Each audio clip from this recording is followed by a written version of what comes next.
the European Union is at 8.1. The G7 is at 7.1. Like, this is basically a worldwide issue at this point. Inflation's got the whole world in its hands. It got the whole world.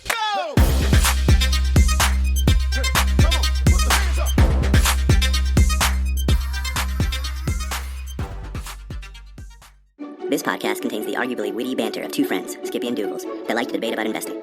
The content is intended to be entertaining and for informational purposes only, not investment advice. You should do your own research and consult a financial professional before using any of the information in this podcast, and especially before investing. Morning. What's up, Doogles? Everything, man. Everything's going on. Everything's going on. The world continues. It's like it started just this snowball of nonsense, 2.5 years ago, and the world continues, keeping us guessing. Every week there's definitely something that surprises me. Before we hop in, people, if you don't know, you can send us listener mail either on Twitter at SkippyDoogles or SkippyDoogles@gmail.com. Thank you to the folks that did this week. And remember, SkippyDoogles.com is your one-stop shop for everything. Please rate and review. Helps people find us. Whew, on the list of nonsense. Bees are fish now. Skippy, when we look around the financial markets, we see all these people pointing to various asset classes and calling them something different to make it sound fancy, to make prices go up, right? It just happens all the time, right? You bundle something up in a different way. You call it something. You SPAC this, you SPAC that. But never did I think that was going to leak over into the animal kingdom. You know what else? You didn't think that you mentioned bees and you were going to get me to drop tons of bee knowledge, because I went down the rabbit hole with that Rotten series on Netflix. Have you watched that? I have not. Okay, it's all about unintended consequences of our food supply chain. So they do like wine, avocados, and they did one on honey, right? So you used to live in California. You know almond trees are like a whole thing taking over all of California farming, right? And the water needs are a whole thing. Well, there's not enough bees locally to pollinate all those almond trees. So during the spring, the U.S. imports bees from all over the states to California to pollinate the almond trees. And so you have all the bees in the country basically in one place at one time. There's potentially catastrophic consequences to this, Doogles. And what's hard for me here, thank you for dropping that knowledge, but what's difficult about it for me is I'm not even sure what animal you're talking about. Because it might be a fish. Yeah, because it might be a fish. And we'll get back to your regularly scheduled investing program here in a moment. But I was so taken aback by this. California has legally declared bees as fish. And this is because there's this law in California, the California Endangered Species Act, that was first written something like 50 years ago in the 1970s. And it was designed to protect native species or subspecies of bird, mammal, fish, amphibian, reptile, or plant. Yeah. Nowhere in there do you see bees. However, the way they defined fish, which is listed in there, was as a wild fish, mollusk, crustacean, invertebrate, amphibian, or part spawn or ovum of any of these animals. The key word in there is invertebrate, something without a spine. And what that's been used for is people want to save the bees. And so they basically said, well, you defined a fish as anything that doesn't have a backbone. So now anything that doesn't have that backbone is now technically could be saved under this Endangered Species Act. And people trying to save the bees, perhaps for their almonds, right? Get their almond milk. Bees are now fish. Should we applaud the ingenuity here, or are you just perplexed? I mean, look, I guess do what you got to do, but like at some point you got to say like a bee's not a fish. But the last time I saw a fish flying around my backyard and my son ran in the house was like never. You know what I mean? I actually think you got to watch this documentary, because this documentary is insane in terms of the fact that the bee counts in America are down at least 50%, and they continue to fall pretty drastically, which is why states like California are having hearings like this. If there was more bees than we know what to do with, no one would be calling them a fish to try and protect them, right? But True. The reason for that is because honey farming as a pure economic play is no longer profitable because China has all this honey And then China has some trade secrets, it appears, where they also blend simple syrups with their honey. And then they send all that honey to the US at basically half price. So we put tariffs on the Chinese honey, and now they ship it to like Taiwan and all these other places. And then they send it our way to try and get around the tariffs. So if you are buying the Chinese honey that's not real honey, Doogles, it's just insane. They also created basically a fingerprint on your honey so you can figure out when it's counterfeit Chinese honey with simple syrups and not real honey. Fascinating stuff. When I re-listen to this, I'm going to try and make myself, every time that you just said bees, to hear stocks, and every time that you just said honey, to hear electronics. And I think that it'll flow. You were talking about how same sort of, yeah. You're like, bees are so far down, they're going to fall even further. China's got the cheap honey that they're shipping over to the US. Some of it might be real, some of it might be counterfeit. Right. Anyway, I'm gonna when I re-listen, I'm gonna listen to that. Well, okay. And then because you can't make honey profitably, you have to send your bees to California to get paid to pollinate the almond trees. Boom, full circle. I'm sorry, I'm in a rabbit hole. We should get back to investing. All right, let's jump back out. So now to the investing talk. 2 pieces of listener mail came in. The first from Adam. And this is, we talked about youngmoney.co a few weeks ago, right? We brought up a piece from this. This is another one called the Inefficient Market Hypothesis. And let's first give a couple little sentences about the efficient market hypothesis. The efficient market hypothesis, what it states in the simplest terms is that there's all this information that's out there. And because the information is out there, people absorb that information, and that's reflected in stock prices today. That makes it harder for anyone to beat the market overall because all the information is already reflected in prices. And so you don't know anything that no one else doesn't know, basically. I know that's maybe overly simplistic, but does that fit the description well enough? That's fine, yeah. Okay. So that's the efficient market hypothesis. And this, our friend Jack over there at youngmoney.co said, all right, if you look over the last couple years in the market and let's just name 25 things that have happened, how can you call this efficient with all this nonsense?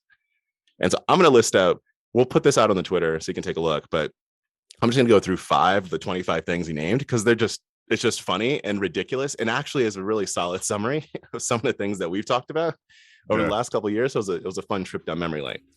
First, if the markets are efficient, why did someone pay $1 million for this picture of a rock?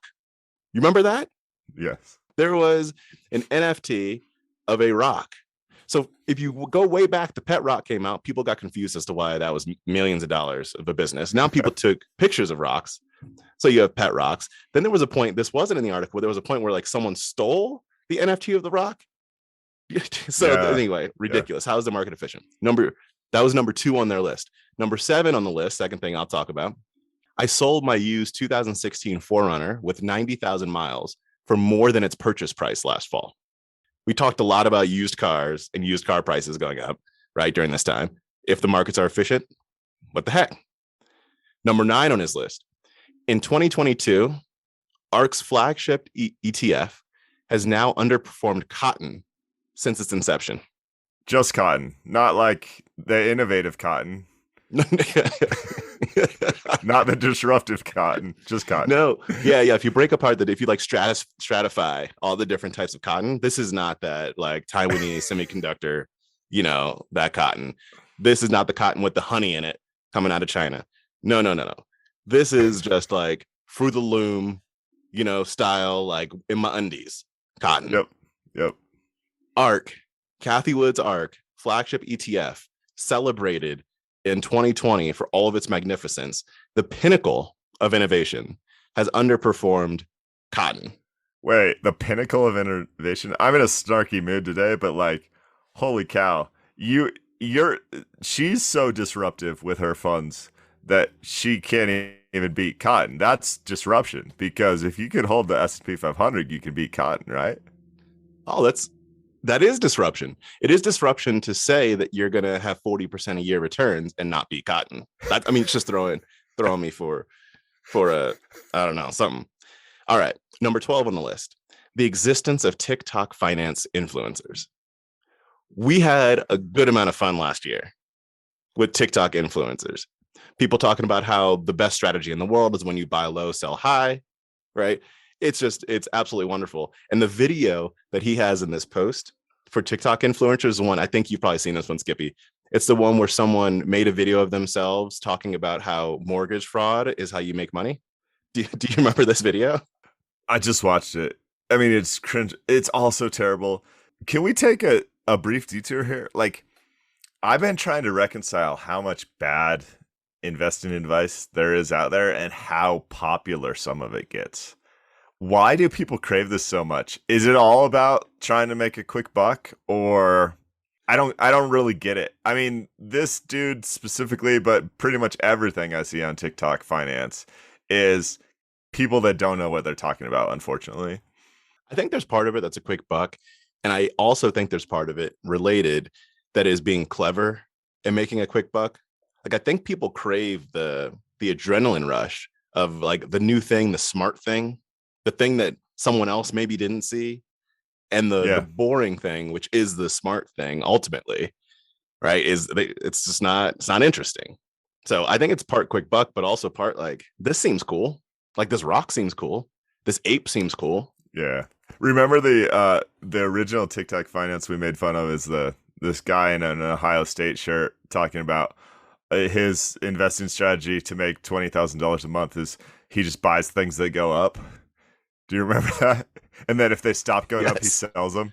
And he quit his job. He doesn't know why everyone else doesn't do this. It's so easy.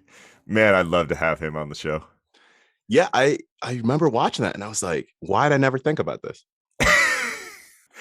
For those who don't get the sarcasm, I can guarantee you that guy is not making $20,000 a month and probably lost his entire initial investment unless he bailed at some point. Still feel sad for he and his wife. Yeah. Assuming they're still married. All right. Number 23 on this list, and save the best for last because this is all up in your wheelhouse, Skippy. This is your favorite thing. If the markets are efficient, then why? For about 9 months, Chamath created billions in market value for his SPACs by tweeting out a Word doc with a few bullet points about his investments. There was Tina going on and people were looking for a place to park their cash. That's what happened. Pretty much this entire list of 25 things, which is great, by the way, because they basically all show some insanity here, is people looking to make a quick buck and having cash in their accounts. It's really wild. It's really wild. Thank you, Adam, for sending that in. It's an enjoyable list. We'll put it on the Twitter because it's just fun to read through the 25 things. And it is a trip down memory lane for the past couple of years. Love it. Second thing, this is going to dollar stores. People are, now that we have recession looming, people are flocking to dollar stores. Dollar Tree, Dollar General, Family Dollar. Loving it. I personally believe that you should all go to Dollar General. Disclaimer, completely unacceptable. I'm on the Dollar Tree side of the house. Yeah, I know. Yeah. And it's because Dollar General caters to the under 40K a year income bracket. Dollar Tree caters to the over 40. They're more of like the suburbs, right? Dollar Tree goes into the suburbs, right? They try and hit you in the suburbs. Dollar General hits you in the rural areas. So I can understand why you might be more supportive of Dollar Tree. But anyway, it's kind of wild. It's happening. People are trying to save money when they're still spending, but they're trying to spend less when they're doing it, going to dollar stores. So it's the happening, man. It's the happening. All right. What you got in the fishbowl? Well, I think this ties into both the things we just talked about, but there's a pretty decent post. I think this was Substack, actually, and I'll find the author here, but it's called Americans Are Spending Their Excess Savings. And it breaks down specifically how the personal savings rate had huge spikes in it with some of the stimulus checks that were provided over COVID. And so they have a great chart that talks through how that was trending without the stimulus checks. And we basically are on the same trajectory there, but we had these huge spikes. And then the personal consumption, the personal outlays, obviously fell off a cliff and went down, gosh, like as much as 30%. in the heart of the first COVID scare in March 2020. What this shows, though, is that the personal spending is starting to break through that trend line you would expect and trend higher. And the main conclusion from this post is simply that people are starting to starting to spend some of their excess savings that they built up through the last 2 years, and then kind of make some conclusions about what that might mean. But right now, consumer spending hasn't really slowed in the way that you might anticipate with inflation increasing and the markets turning. There's some uncertainty out there, but your average consumer is saying, I don't really care. I'm sick of this for a lot of reasons. I'm sick of spending less than I'm used to. I'm sick of not traveling. I'm sick of all these things. And I have more savings than I'm used to. So now's the time. And it gets complicated to go into the details. So we'll skip some of the nitty gritty nuance. But to give a couple numbers for what you were saying, over 2020 and 2021, there were about $2.5 trillion in aggregate savings. In 2022 so far, 150 billion of that has been spent. It is wild. And it gets to your point, going back to the dollar store piece. I was saying people trying to save money, but then corrected that, right? Put my game down, flipped it, and reversed it like Missy, and said it's actually that they're still spending, but they're trying to spend less. Because to your point, people are just like, I cannot be held back from the stores, right? I will not be held back from the stores. So people are still spending. They're still spending aggressively, right? But trying to save and skimp where they can. Well, and the reason this reminded me of dollar stores is my kids are still on the dollar store kick. We tried to go the other day, and because of short staffing issues, they've reduced their hours, right? So we showed up. This place was opening 25 minutes later. We didn't even stay. There was already a line outside. I mean, what does that say on multiple ends of the spectrum? People clearly really like the dollar store, probably because they feel like they get more bang for their buck. The dollar store has reduced hours, and people still are ready to go spend that money. They're out there. And it does scare me, man. It scares me. In what way? I don't want to be all doom and gloom, which I know I say that and then that's what I do, but I don't want to be all doom and gloom. But the reason it scares me is this: it's this confluence of compounding factors that are coming in, where you have companies that are looking for workers don't want to work, and workers are quitting, right? And when I take all that together to say there are all these jobs, but people aren't taking them, I think spending will start to, as prices continue to go up, I think the amount of money spent will start to go down a bit, but it's still going to be more aggressive.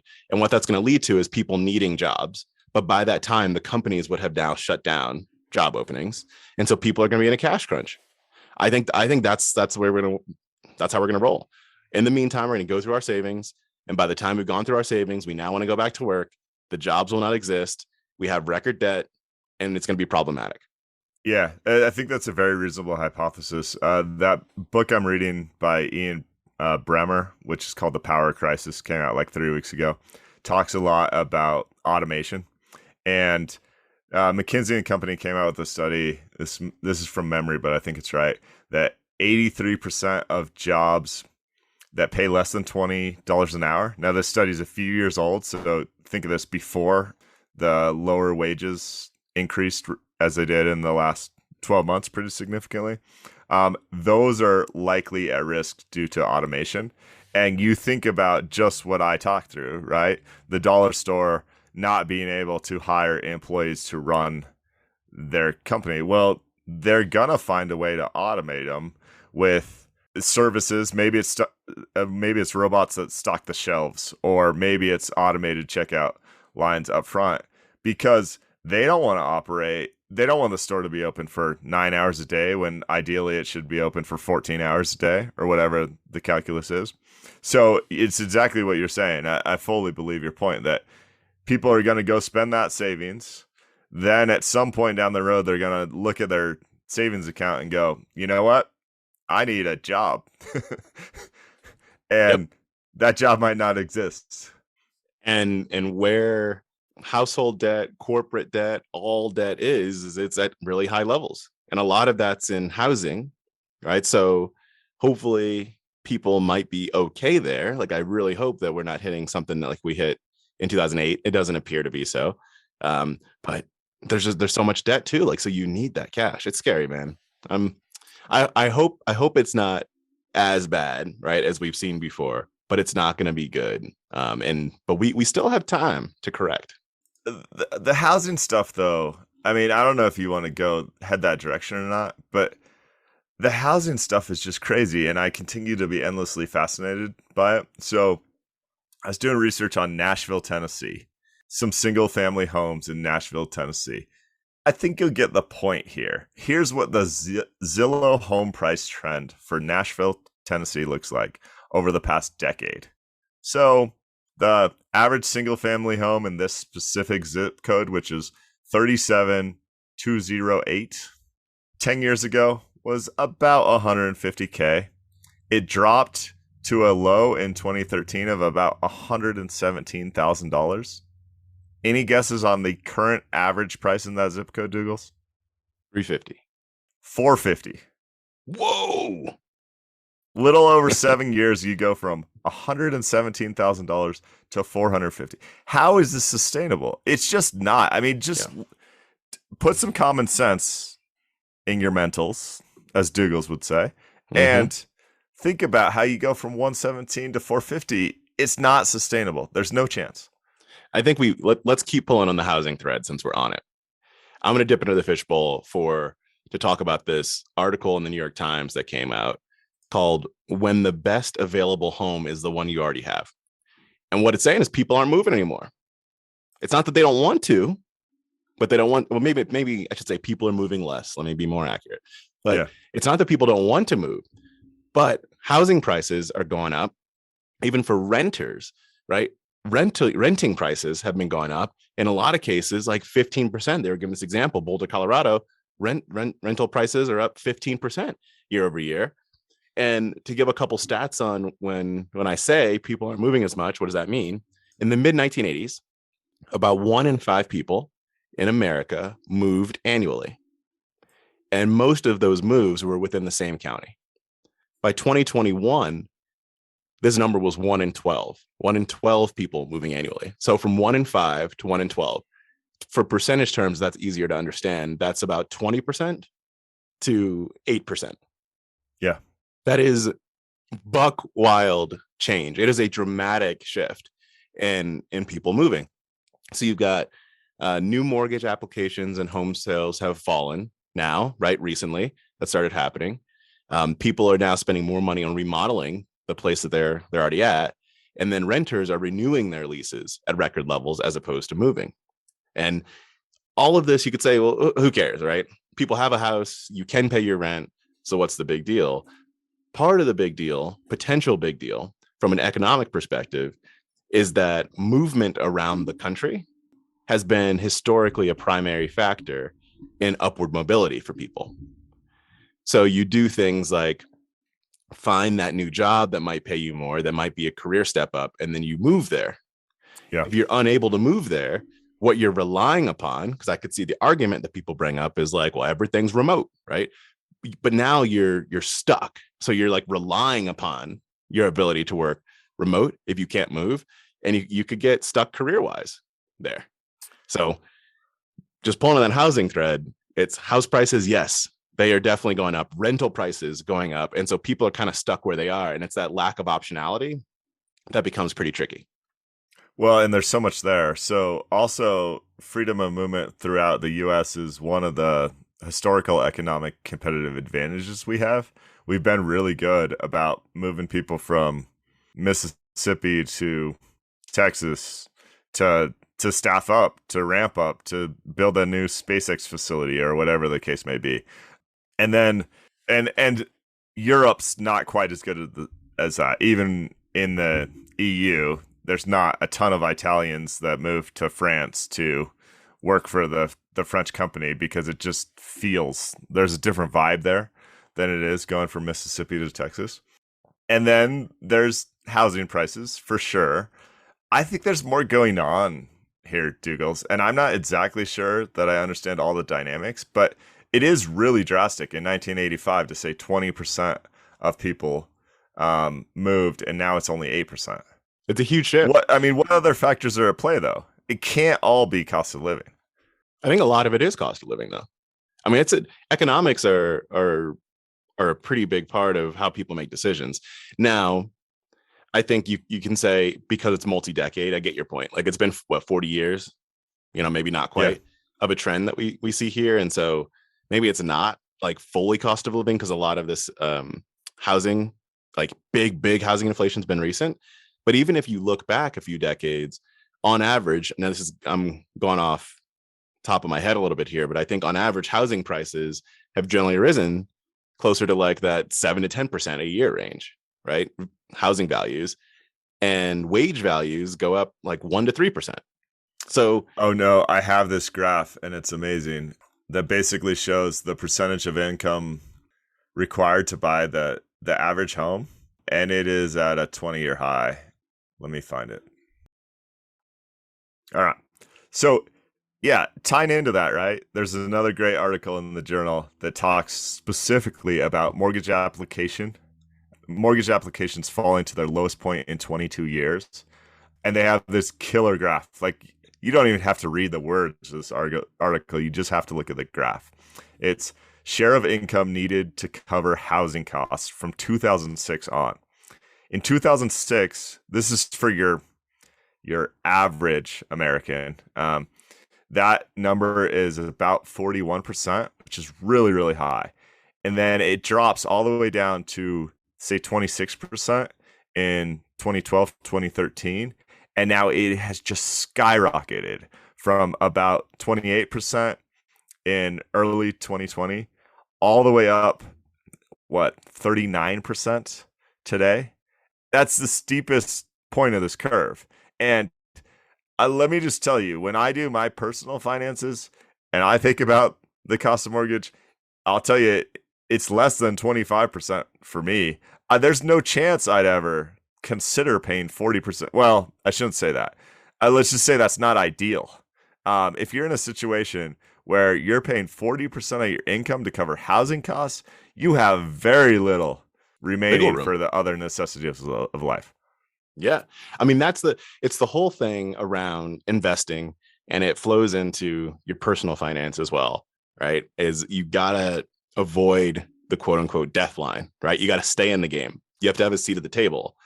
And circumstances like this, it decreases I'll just use the word I used before. It decreases optionality for you. There's not flexibility. There's not choice. You're kind of stuck. And when you're stuck, that means that you're passive in your own finance, basically, right? Because things are happening to you. You just have to sit and wait. It's a scary place. Now, I'm hopefully things end up in a place where it's all good, right? Prices come down enough, incomes go up enough, like hopefully. But history doesn't show that like that is usually the case, right? And so it's pretty scary. People not having optionality for mobility reasons, income, as you just stated, income being at housing prices being at such a high percentage of income. Oh, I tell you. Well, we talked earlier, almost unrelated way, but as I see this graph, I think it's got to be related about people spending more of their savings accounts. Well, if you're renting and your rent goes up 15, 20%, your cost of living as a percentage of income is creeping up. You might just have to start spending your savings to cover the cost of food and transportation as much as anything else until you find a way to increase your income. But yeah, it's absolutely ridiculous. It's like, it is wild. It's wild. All right. What's next for you? Can we just talk inflation, but not specifically for the US? I want to just let people know that it's the whole world going on. So we've talked a bunch about Turkey, right? This is a comparison of percent change in the inflation rate, this is just the inflation rate over the last year through April 2022. Turkey's up there 70%. I mean, that's just going to decimate your economy. The OECD countries are actually at 9.2%. So pretty much all the developed economies are there. Places like Greece and Chile are north of 10%, as is Poland and Latvia. Hungary's in the mid 9s. The G20 as a total is at 8.5%.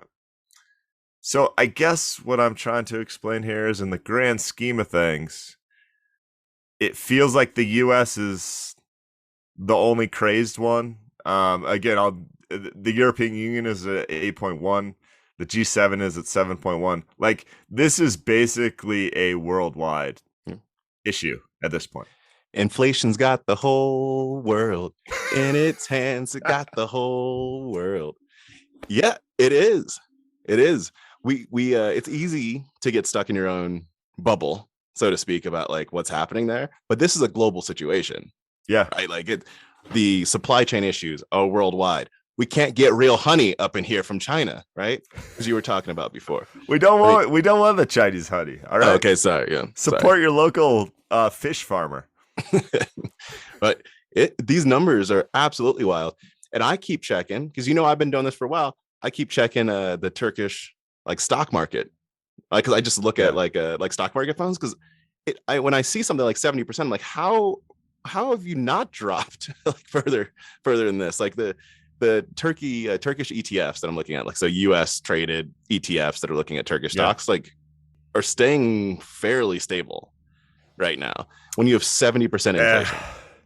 I mean, I don't want to take us down too much of a rabbit hole, but in my experience, my limited experience with situations like that, it's so complex because the companies are trading in, it's the Turkish lira, is that right? That's the currency. The currency. And then you have the exchange rate between the lira and the dollar. So even if that stock market is making drastic moves one way, your That's returns, your dollar denominated returns get lost in the shuffle of the exchange rate. And like, it ends up disconnected from the true performance in a situation where you have 70% inflation. That's true. You're bringing wisdom into it. You're bringing wisdom and logic into it. Fair enough. I got one last thing. Yeah. And I know I'm banned from talking about this. I know I am, but I'm just going to rant a little bit, like a couple little ranty points. Not even a real rant. It's like a rantito about Cathie Wood. Is that okay? Is it Please. Okay? All right. So I mentioned before, as part of the Inefficient Market Hypothesis post, there was a little mention about Cathie Wood there. Cathie Wood underperforming cotton since the inception of her fund. But so that's one point. But the ranty points I have, because it's all about, as we talked about with Justin Carbonell when he was on here, it's the fact that she like digs her heels into this stuff that really gets to me. So 2 points in Cathie Wood. The first is she has run out of public equities, apparently, to invest in. So her flagship fund, ARC, this year is down something like 50%. It's down, I don't even know what the number is, 70% off its high, something like that. Not doing well. Many portfolios are not doing well, but not doing well. But this is where she says, I've run out of public equities, so now I'm going to start investing in private companies. When the risk profile of your fund is confounding, that's all it says, right? Like when you look at the Sharpe ratio, it just says like confounding. When the risk profile is confounding, how are you going to increase the risk profile of what investments you're getting in? Like, so that's one thing. The second thing, and this is where she just talking absolute nonsense in my eyes. US GDP is going to go up 50% over the next decade. I don't know. I don't care, honestly. I mean, I do care. I would like the US to continue growing, but I don't care like what the exact like projected number in that sense. But I think when I read this, I like turned into Kevin Hart for a second. I don't know why, but I just picture my inner Kevin Hart came out and I was like, who is you to be saying, like, you're the person that came out and said that your fund's going to be going up 40% a year. Now you're saying that GDP is going up 50% a year. Like, I don't even know what to do. So I was actually unclear on that because I just saw the headline. She said 50% per year? No, Or no, did no, no, she no, no, say, no, no, no, no. Just over the next she decade. said 50% over the next decade. So fine, whatever. Macro projections are dumb. All projections are dumb, but fine. That's not, I always forget off the top of my head, is GDP like 20-ish trillion or something? So would we be going to 30th trillion in 10 years? Sure, whatever. That makes her other projection of her funds growing up 40% a year even more ludicrously insane, because it's really tough to outperform GDP that significantly. Well, never mind. 40% a year is just dumb to say at all. And there's a world, because ARK is down so much, there's a world where, like, in my head, I'd go, like, that could be an interesting thing to look at, like, to research. But one of the primary issues with me with ARK is that it's not a stable thing. Like, it's not like she's had this group of stocks that she believed in, and that group of stocks went down 70%. She changes her she investments effectively all the time. Like, she was like, Tesla, you're going to the moon. Sell Tesla the next day. 1 month later, buy Tesla. And I'm like, so what am I investing in? I'm investing in you, 50% GDP lady? I'm investing in 50% GDP lady? Nah. Oh, well, since we're on the ranting section, if the listeners don't know, and I know 90% of you do, but these stock splits that are happening with Amazon and Tesla's are going to do a 3-for-1. Shopify. It's absolute garbage, people. It's like, just so you know, absolute garbage. So here's what happens, right? If my company is worth $100 and I have 100 shares, each share trades at $1. If I do a stock split 2-to-1, then my shares trade at 50 cents. My company is still worth $100. It's absolute garbage. It's just math. Sounds like it's on sale. To be like, oh, that seems cheaper. I remember Tesla used to trade in the thousands, and now it's trading in the 300s. Well, they split the thing. It's garbage. It's such garbage. The headline the other day, and I'm pretty sure it's Amazon, did a stock split in the past week, was like, Amazon up based on stock split reset or something. It's like, it's the exact same company. They divided it by a different number. That's all this is. That's all it is. That's all it is. All right. I'm getting too hot and heated. I can no longer continue. If we got 2 minutes, I want one more rant just since you got me fired up. Our president, Professor, I feel like he should be a professor, Professor Joe Biden. Okay.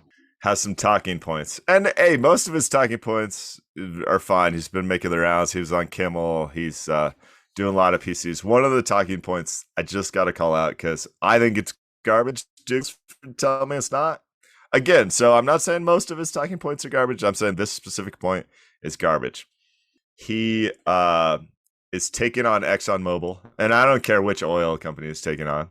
He's throwing around the quote that they're making more money than God. First of all, just God has more money than Exxon Mobil. If God you didn't want to make, really make do that any hypothetical. Money.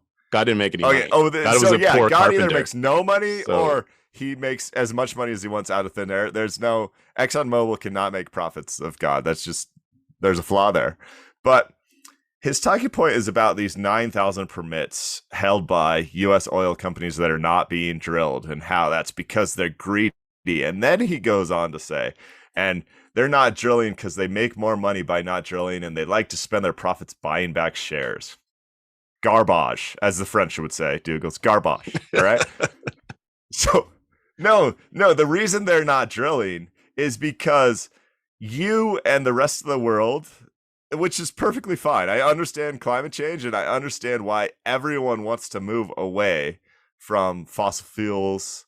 Like, that makes perfect sense. But there's not clarity for these oil companies to say, if I make an investment today that has a 15-year life or maybe a 30-year life, like how do I project my cash flows? How do I discount those back for when I'm pumping oil out of that well 20 years later? That's, if you want people to drill today, you make it crystal clear what's going to happen to them over the next 20 or 30 years, because you can't do both of these things. You can't be like, oh, $5 a gallon is too much, but we need to get away from fossil fuels. No, tell these people you need their help for the economy today, to fight inflation today, and write something out that says on all new permits that are drilled in 2022, here's exactly what your tax burden and your carbon credits and everything else will be.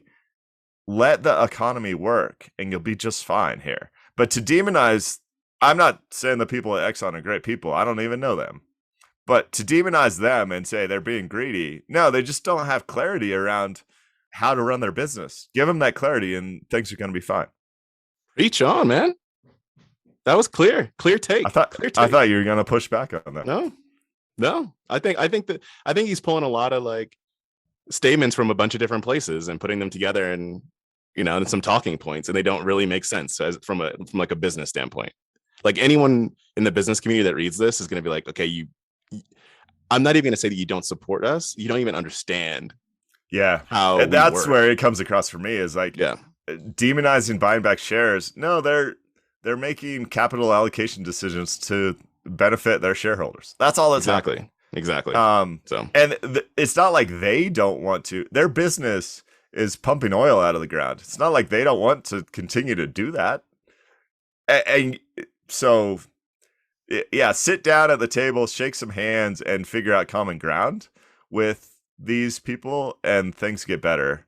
Don't demonize them because you think that's a winning talking point for the next election.